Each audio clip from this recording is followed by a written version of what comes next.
Okay. Welcome to Torah class. We are discussing, we're starting a new book on book of Vayikra, Leviticus, and actually it has a name to it. Besides the name of the Leviticus, it's actually called the book of Torah's Kohanim, the book of priests, okay? Which means all the laws of the Kohen, the Levi, the sacrifices, become purity, all the laws of all that stuff is all in this book of Vayikra, most of it anyway, in the book of Leviticus. Okay, when you start you start the book of Vayikra, Vayikra, it's God called Moses, Vayikra Moshe, and he says, from the Ohel Moed, from the tent of meeting, if you will, and they start telling the laws of sacrifices. So the Torah starts there. It's a very I think it's the second verse, if I'm not mistaken, chapter 1, verse 2 of Leviticus, Vayikra, and it says very interesting. Okay, the text is in Hebrew. We have some Hebrew people over here will tell you that the text is very confusing. Okay, well, if you look at it, it says, three Jewish people, and tell them, Adam, a person, ki yakriv, that he'll bring near mikem, a person who will bring near from you a sacrifice, a korban to God, Hashem. So then, min behema, from the animals, and abacha, from the cattle, min hatzon, and from the sheep, takriva, you shall bring your sacrifices. This, grammatically, this verse is very difficult to understand. Okay, why? Because first, it's called in Hebrew, lashon nistar, which means it's talking about someone. We're not talking about direct. It's, I guess, third person. It's a third person in English. Person, yes. Yeah. Third person. We're talking about someone else. A person who will bring a sacrifice. Right? Adam, a person. A person from you will bring a sacrifice to God. Okay. From the animal, from the animals, from the cattle, from you shall bring your sacrifice. And it comes second person. Why are we changing from third person to second person? Third person, leave it the whole thing. Leave the whole thing third person. He should bring his sacrifice, not you should bring your sacrifice. The quote, the verse statement is very confusing, right? That's number one. And that's difficulty number one. Another thing is when it says a person will bring from you. What does from you mean? From all of you. From the few. So it should be Adam mikem, a person from you who'll bring a sacrifice, not a person who'll bring near from you. The statement is confusing. It should say, make sense to say a person, Adam, mikem, from you, okay, who will bring a sacrifice to God. Not a person who'll bring near from you. It's the sequence, the event, the way the Torah writes it is very cryptic. It's not clear. Why is Torah writing that way? So, I mean, there are explanations on this, on the simple, in the simple. We're going to go in the simple meaning, and maybe Sfarim talk about it, but other books talk about it. There's commentaries, but let's talk about it in a little deeper, in a previous or in a Hasidic perspective. Okay, so now let's go on the topic about about a person over here. Okay, a person has a person has a soul. Okay, and the neshama. You have the body, you have the neshama, the animal soul, the godly soul, right? Now it says in the Ethics of the Fathers, for example, woe to the people. I think it's chapter 6, the Mishnah. Mishnah 2, if I'm not mistaken. Let's see. Yeah, chapter 6, Mishnah 2. Yes. It says there, Rabbi Shua Levi says, woe, Oiran, every day a voice comes out from the Mount Choreh, from the Mount Sinai, every day. There's a voice comes out from the Mount Sinai and says, woe to the people who insult the Torah. Woe to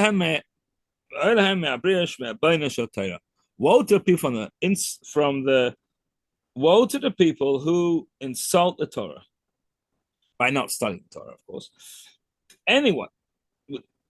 Because anyone who does not exceedingly occupy himself, right, with the Torah is called shamed. Right? Anyone who doesn't study, occupy himself with Torah, as he should, is ashamed. It's a disgrace. Now, you hear that voice? Well, I don't hear it. I'm talking about myself. I don't hear it. So, what's the point? What's the point? There's every day his voice comes out of Mount Sinai and makes this announcement. Every day, a heavenly voice, right, from the Mount Choreh, which is Mount Sinai, makes this announcement. Now, I don't hear it. So, what's the point of it? What's the purpose of this? To make such an announcement, we should hear it.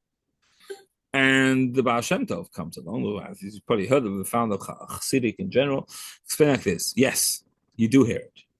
Who hears it? Your soul hears it. Your neshama hears it. Your neshama hears it. When you have these announcements come down from heaven, your soul hears it. Your soul in heaven hears it. And it can actually awaken you. Sometimes you can have an awakening. Okay, I want to learn more Torah. I want to study more. I want the study that I have, I'm going to learn more intense. I didn't know where this came from. I suddenly got this awakening. I woke up one morning and I don't know, I just got this feeling I want to study more. I want to be a better.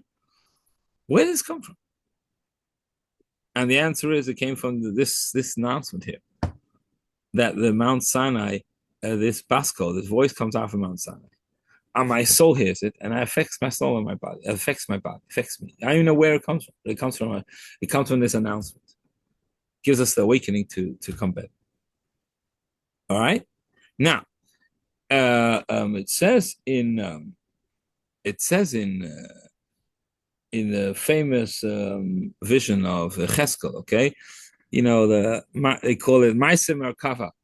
The chariot, God's chariot, the famous chapter how this Yecheskel, Ezekiel, I think in English, had this vision, and he saw, so to say, the chariot of God.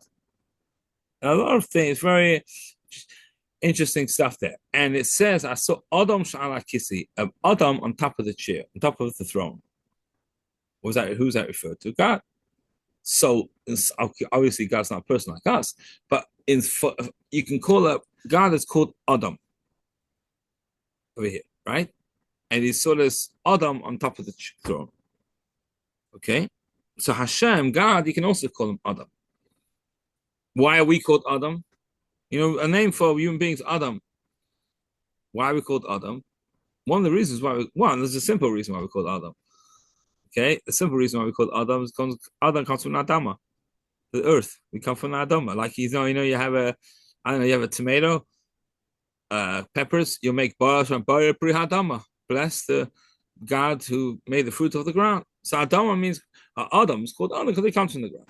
Okay, there's a deeper meaning why it's called Adam. The Shalah, different Sfarim say the reason why it's called Adam because Adama le'elyon. You're similar to God. That's why we're in the God's image. We have things that God made us in His way, right? Certain things we have, certain traits that we have is from God. So we got Adam. So when we say God, we calling God Adam because we, Hashem, we have certain things which are similar to God. Okay, so the God wakens up a person to come better. Now, what happens to this awakening? What happens to it?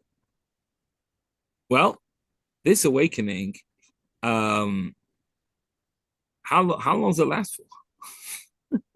What happens to it? An explanation is given this awakening can only last for a short amount of time. Okay, because this awakening only awakens our godly soul. It doesn't awaken we know, as I said before, we have a godly soul and animal soul. The awakening is that we get from heaven goes to our godly soul. Our nefesh kiss, the godly soul. Okay? If we don't take advantage of it and internalize it and utilize it and work on ourselves to perfect ourselves, right? When that whole excitement will vanish, won't last for too long. Okay? It's gonna come and go. All right. Now, having said, with having said that, now we cannot somewhat understand what the verse is telling us here. The pasuk is saying. Let's go back to the Chumash. The Chumash says, the verse, Adam, which refers to God. Right. Ki Yakriv, he wants to bring you close. He gives you awakening to come closer to him, to awaken you to come to be a better person, to strive to perfect ourselves. Mikem, from you, not all of you. He only awakens your godly soul. So Adam, God, right, which is Ki Yakriv, if he wants to bring you close, Mikem, he only awakens your godly soul. Right? Carbon Hashem. So now, what do we have to do? What do we, when we get us awake, what do we have to do with it? We have to go to our animal. Person has animal traits. You have a desire. Can have bad. You can have wild. Can be nervous. Can be hurt physically, spiritually, right, or psychologically. You can be aggressive, right, to other people or to others, right? We have all different bad character traits. We can be aggressive. We can be hurtful, right? That's like or we can have not really hurt anybody, but we can be like passive. But we have a great gaiva. We have a lot of self. How do you say gaiva? Arrogance, right? All these types of traits a person might have. So the pasuk tells us, "Min habehema," from your animal, which is the animal soul. That's a general. So God gives you awakening from above. We have to take advantage of that and utilize it, and make that awakening affect our animal soul, our day-to-day contact, right? And then we're going to take our animal, and then we're going to go to our baka, which is our more of a, aggressive type of nature, right? You can have a bull, can be aggressive, right? It's all the whole discussion in Talmud about bulls like gore, right? It can be a rough a rough type of behavior, okay. And then there is the sheep, which is not rough, but it can be calm. But can have its own. He likes enjoyment. He likes pleasure. Likes to be arrogant. All these. You have to tell yourself, oh, don't be so arrogant. God's creative. Where do you have all a person? Oh, I'm so creative. I'm such a good writer. For example, I'm such a good writer. I can write better than anybody else. Oh, sorry, I'm such a good speaker. I'm a good talker. I can convince people. I'm a very good public speaker. I have this talent that can convince people anything. But I realized, who gave you that talent? Who gave it to you? God gave it to you. So why are you so about God? Why are you so arrogant about it? Or you're a good speaker, you're a good talker, you can study very well, you're very smart, you're intelligent, all the characters that a person has, he has to realize why is so arrogant about it. God gave it to you. Be thankful. Have humility about it. And then, like it says in Pirkei Avos, amount of Torah harbor. If you learn to love Torah, don't be so out of that. Don't take this all great for yourself, because that's what you created. You created to do this. You're doing what you created to do. So why are you so arrogant? So a person has to take his animal soul, his characters, and bring it to God, right? Bring it as bring himself closer to God. Okay, so now with this explanation, okay, we can go back to the verse now. Now the verse makes pretty good sense.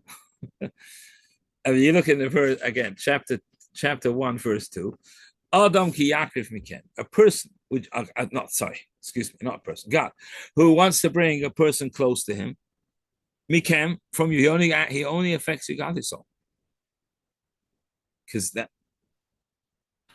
So what do we have to do? What's our job? How do we reciprocate? What do we do with it? Torah says you have to work. Don't let that. If you just get awakened, and if you just get excited because you have awakening from above, it's going to vanish, and you'll be left as you were before. Nothing's going to change. Or maybe a little bit of change, and back to date, square, as they say, back to square one. Start working on yourself. Get to your animal soul, which the godly awakening didn't help. The awakening from above didn't go to your animal, to your godly soul. Take your animal soul on the wagon, and then you get the baka, which is a more aggressive type of characters. And then you got the tzoy, which is more the passive characters. And then you can bring that as a sacrifice to God. So to take yourself, bring yourself close to God, you need effort. You need to work on yourself. A person it tells us, our sages say, Adam la'amal yivaled. A person is created to harv in Yiddish, to work on oneself. If we just going to serve God because of the awakening that we got, it's just, it's going to come and go. But if we work on ourselves, then we will be able to elevate ourselves, and then we'll be able to become much greater than before. And an interesting point. This is another diktuk, another point. You can look into the verse a little deeper, and you'll see a difference between the first verse and the second verse. See, every word in Torah is exact. So verse 2 says, if a person brings a korban to God, Hashem. In verse 3, it says, lifnei Hashem, before God. It's a much higher level. Now, once you work on yourself, if you get awakened from above and you serve Hashem because you got the awakening, you only get to a certain height. When a person works on himself and toils with his own character and changes himself and tries to perfect himself on it, then it has a much, much greater effect. It comes much, much, much higher because it's your own work. As you know, your own toil gets much, much, much, much more. It's much more lasting. Something that you worked on has a much greater effect on you, on your day-to-day life. If you worked on something, it has much more of an effect on you. This is in general. You can maybe compare it. No, you can maybe bring the same idea as the Talmud says. It says a person will rather one measure of his own than 9 measures for someone else for free, because you worked on it. Someone gives you you go, you work, and you toil, and you plant some tomatoes. You worked, you sowed, and the whole business of planting. And then someone gives you, and then you finally your tomatoes grew, your peppers grew, whatever. And then someone comes to you and gives you another pepper. Which one would you more appreciate? Of course, the peppers that you grew, you planted, obvious, because you worked. Why? It's my toil. I planted it. I worked on it. It has much more meaning for you. So back to what we're discussing here. When a person works on himself, on this, then it has a much more good effect on him, and it stays with him. It stays. It's called a person who he worked on himself to come better. Of course, God is always there to support the person, but if he put his own effort into something, it has a much greater effect. So this is what I mean. This is not another kind of another idea to maybe to explain this. There's the man and the woman. So the father and the mother, so to say. So if the father has then he has a daughter. The father's connected to his daughter, and the mother to the son. That's how God made this whole thing. But this is basically the bottom line. The father is connected to the daughter, the mother to the son. So what's the idea? The father's idea of the if awakening comes from above Hashem, the Father, so then it's a daughter hasn't have this strange same strength. But if it's the wife, which is kind of the Jewish people, we are like God's wife, so to say. God's like a husband, like the wife. If we work on it, then we have a son. In other words, it's a much more powerful, has a much more of a greater, longer lasting effect. So this is the lesson we take from this week's parsha. Thanks for joining. And we are getting close to Passover, so make sure you have your matzahs, and especially get ham-baked matzah for your seder. If you need and you don't have yet, you can. I think, if I'm not mistaken, the Kroger's on Washington over there have used to be Hillers over there. It has I heard this. They have matzah, hand-baked matzah, and Chabad has some. So contact us and make sure you have. And thank you, everybody, for joining. Be well. Happy Chodesh of Nisan. Sorry? Happy Chodesh of Nisan. That's right. Nisan, yeah.